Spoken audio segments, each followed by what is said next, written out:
नमस्कार, आपका स्वागत है।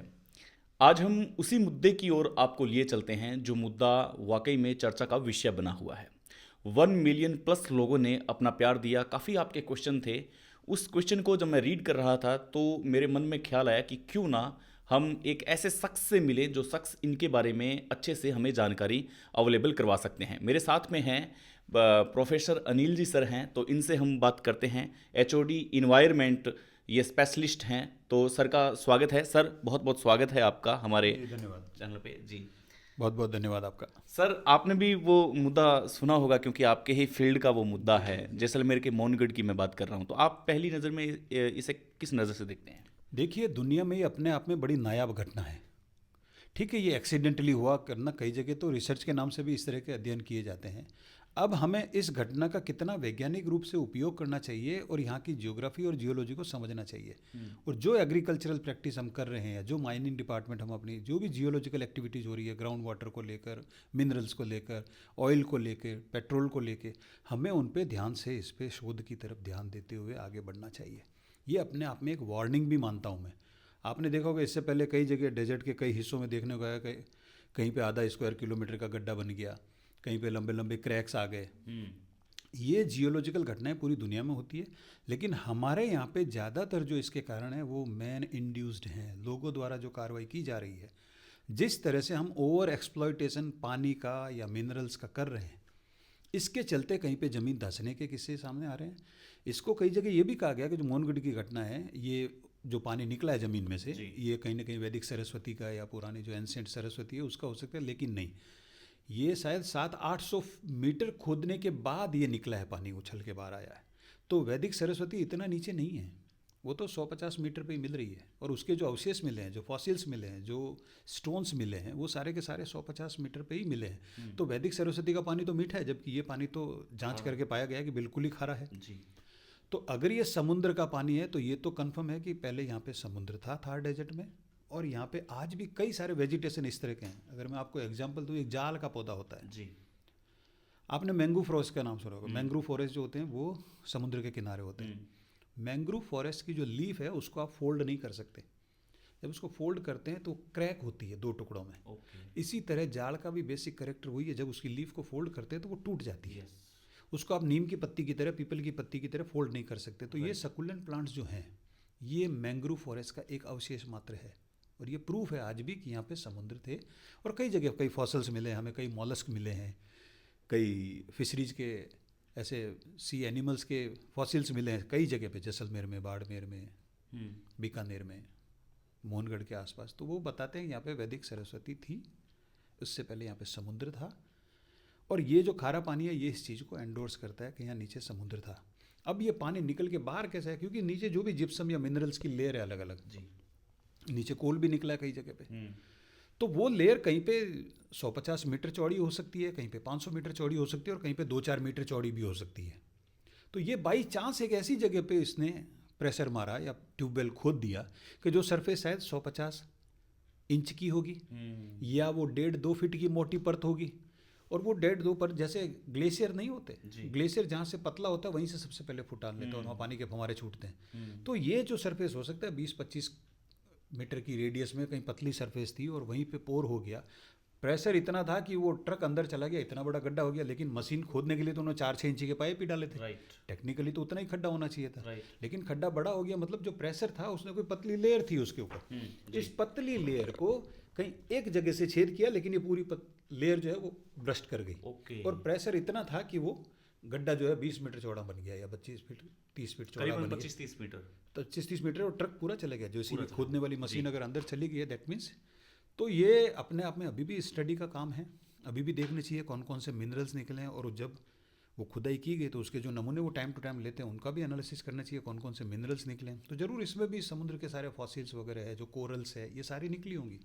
सर, वहाँ पे अभी जो पानी है, जिस क्षेत्र में वो पानी है अभी, एक तो पानी सूख नहीं रहा है।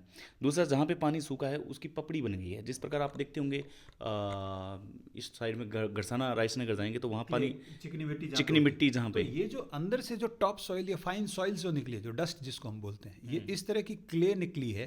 प्लस यहाँ पे नीचे बाड़मेर, जैसलमेर के इन हिस्सों में जिप्सम भी है, कई जगह पे चाइना क्ले भी है। और कई जगह पे मेट जिसको हम बोलते जी। हैं वो भी है इसमें। तो ये सारा मिक्सचर होके अपने तरह से मड निकला गाढ़ा गाढ़ा, और ये मड बाद में सूखेगा तो एक लेयर बनेगा और क्रैक्स आएंगे उसमें, जो आप बताते हैं क्ले में जो आपके किनारे आती है पानी के किनारे जिस तरह है, तो यहाँ पे बहुत फाइन क्ले है नीचे। और कौन कौन से मिनरल है ये तो डेफिनेट है, सैंपल लेके इसको ज्योग्राफी डिपार्टमेंट को, जियोलॉजी डिपार्टमेंट और अंडरग्राउंड वाटर वर्क डिपार्टमेंट को देखने और कर रहे हैं। लोकल स्टेज पे सारे के सारे डिपार्टमेंट उनके सैम्पलिंग कर ही रहे हैं, स्टडी जारी है। हम लोग भी चाहते हैं कि एनवायरनमेंट पॉइंट ऑफ व्यू से पूरी दुनिया से लोगों के मैसेज आ रहे हैं कि ये जो अपने आप में है दुनिया की सबसे नायाब घटना है। तो इस एक्सीडेंटल या नेचुरल इस इवेंट को किस तरह से शोध के लिए काम में लिया जाए, रिसर्च कैसे इस पे किया जाए और कितना सिस्टमेटिक आगे बढ़ा जाए, ये अपने आने वाले विकास के प्रोग्रामों में भी इसको ध्यान रखना पड़ेगा। सर वहाँ से जिस जगह ये पॉइंट है जिसकी हम चर्चा कर रहे हैं, इससे हम ठीक 170 किलोमीटर की दूरी पे जाएंगे। आई थिंक 170 ही होगा। गोलू वाली जगह है वहाँ पे। 20 साल से मैं वहाँ उस जगह भी वहाँ गया हूँ, एक्सप्लोर किया है मैंने उस जगह को। वहाँ से अपने आप पानी निकल रहा है और वो निरंतर जारी है, बिना किसी वायर के, बिना किसी एम्प्लॉयमेंट के वो पानी अभी तक निकल रहा है। तो वो भी खा रहा है पानी, हालांकि वो कहते हैं कि वहाँ चने की खेती में उपयुक्त है, तो वो किसान काम में भी ले रहे हैं। तो उसका क्या कनेक्शन हो सकता है? और उस जगह से, जहाँ मैं ये बता रहा हूँ, उस जगह से मात्र 35 या 40 किलोमीटर दूर तेल के पेय पदार्थ है वो निकल रहे हैं। वहाँ पे मशीनें बड़ी बड़ी लगी हुई है। देखिए बहुत पुरानी बात नहीं है, 50s के बाद में, देश आज़ाद होने के बाद में घोटारू और जैसलमेर के कई बॉर्डर इलाकों में हमने ऑयल एक्सप्लोरेशन के टेस्टिंग करी थी और ओएनजीसी ने बताया था यहाँ तेल के भंडार है। वो किस वजह से हम उन भंडारों को एक्सप्लोर नहीं कर पाए, वो एक राजनीतिक या समसामयिक विषय के इशू रह गए। लेकिन उसी लाइन में जब आगे जैसलमेर के बाद बाड़मेर में, जालोर बेसिन में जब ये किया गया तो केन एनर्जी ने निकाला, ऑयल का एक्सप्लोरेशन हुआ। ऑयल निकालने की प्रक्रिया भी एक ऐसी बड़ी प्रेशर से उसमें पानी डाला जाता है ताकि ऑयल उसमें से ऊपर निकले। वो गाढ़ा निकलता है, फिर उसको माइल्ड करते हुए आगे पाइपलाइन में, थर्मल पाइपलाइन के थ्रू रिफाइनरी तक ले जाया जाता है, क्योंकि वो डामर की तरह गाढ़ा होता है। तो ये जो प्रेशर्स होते हैं, और मेरे ख्याल से अमेरिकन कंपनीज ने पाकिस्तान वाली साइड बॉर्डर के अक्रॉस 100 मीटर पे 100 या 50 किलोमीटर डिस्टेंस पे उन्होंने ये सारे काम किए हैं। उन्होंने साइड बोरिंग के भी काम किए हैं। तो हर तरह से प्रेशर टैक्टिक से वो कहीं ना कहीं प्रेशर लग गया किसी वाटर सोर्स को और वो पंप करके बाहर निकल रहा है। ठीक। तो इस तरह की कई, अच्छा कहीं पे जैसे पानी एक्सप्लोइट कर लिया ट्यूबवेल से, वहाँ की ज़मीन नीचे धंसी, वो जब धंसी है तो उसने किसी और पेलियो चैनल को ओपन करते हुए कहीं पे प्रेशर क्रिएट किया है, तो कहीं से पानी बाहर निकल रहा है। तो ये ज्योग्राफिकल नॉर्मल रिएक्शंस है जो शिफ्ट होती है, चट्टानें, अलग अलग मिनरल्स निकलते हैं, अलग अलग लेवल से पानी का, तो जो गैप बन जाता है वो गैप कहीं पे तो ज़मीन धंस के निकलता है, कहीं पे वो गैप प्रेशर होता है तो बाहर पानी निकल के आता है उछल के। सहजरा सर, लूनकंसर में सर आपको घटना वो याद होगी, 1-1.5 बीघा ज़मीन अंदर चली गई थी। तो इसको आप किस नज़र से देखते हैं कि यहाँ की ज़मीन में और वहाँ कुछ फ़र्क है, ताकि वहाँ पे इतना बड़ा गड्ढा नहीं हो पाया कुछ? हाँ, क्योंकि जो बीकानेर का ज़्यादातर हिस्सा है उसमें बालू है। अगर इसका नॉर्दर्न और वेस्टर्न हिस्सा छोड़ दूं मैं, अनूपगढ़ के आसपास, खाजूवाला के आसपास, इधर बहुत बड़ा जिप्सम का एक लेयर है नीचे पूरे बॉर्डर इलाकों में, मोहनगढ़, नाचना, कैनाल के आसपास सभी जगह। तो कई जगह आप देखते होंगे खेतों से भी शिकायत आती है कि हमने कुछ साल तो अच्छी फसल ली, अब हमारे ज़मीन में से सेम ऊपर आ गया। सेम नहीं आ गया, वो जो पानी था आपने फ्लड इरीगेशन से किया, नीचे जिप्सम का लेयर है 10-12 फीट के बाद में, वो जिप्सम को पानी पर्कुलेट कर नहीं पाता, इसलिए। और आपका लूणकरण से वाला जो इलाका है इसमें जिप्सम नहीं है, ये पूरा बालू है।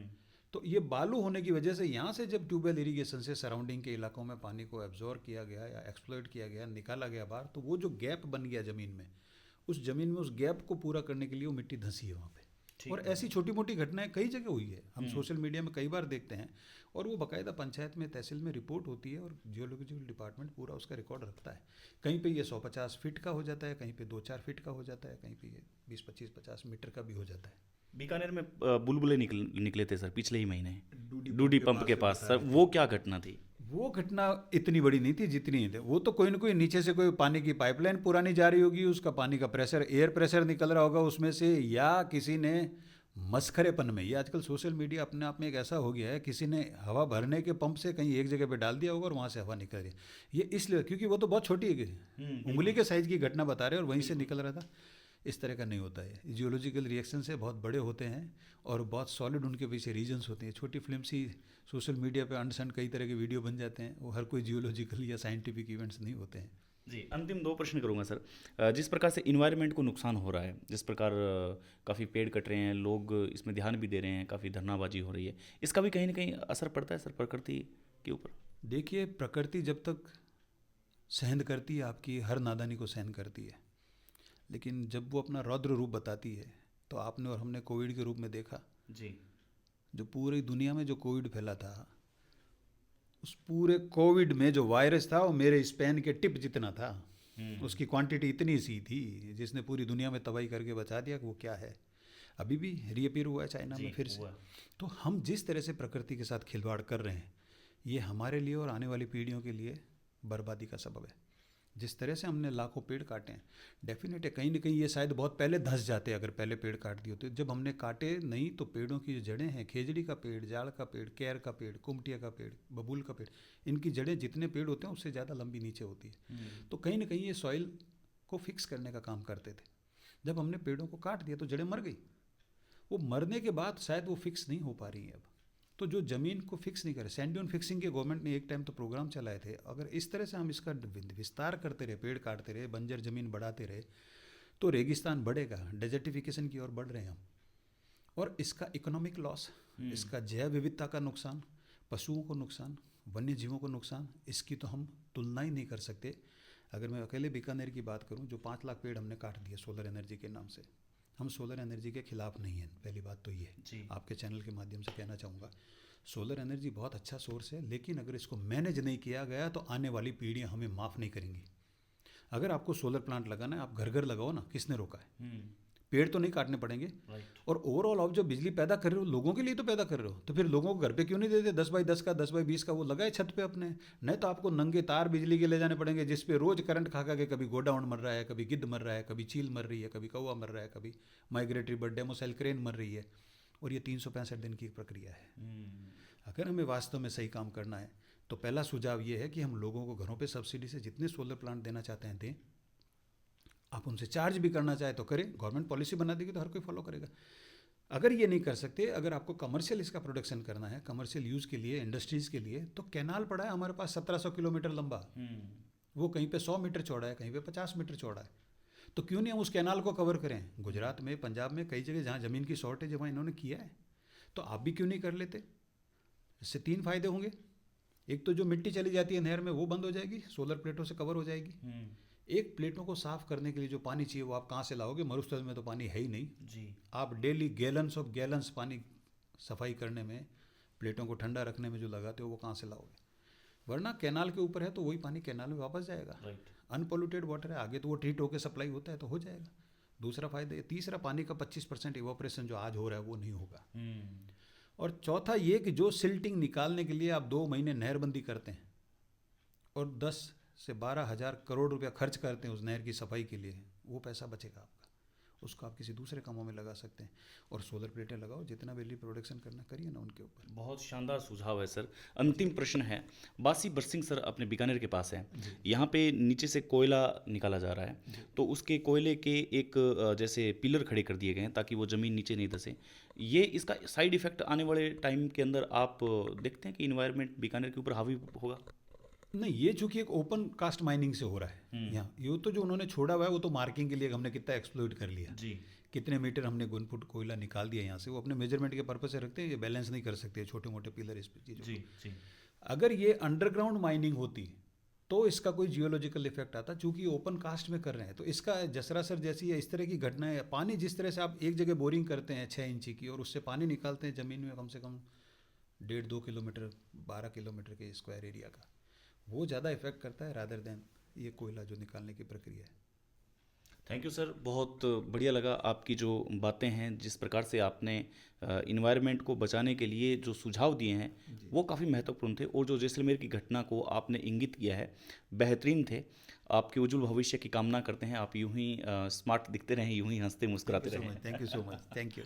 तो भाई ये थे हमारे साथ अनिल जी सर, जिन्होंने बारीकी से आज उस इन्वायरमेंट की बात की है जिस इन्वायरमेंट की चर्चा पूरी दुनिया में है। नमस्कार, आभार, जय हिंद।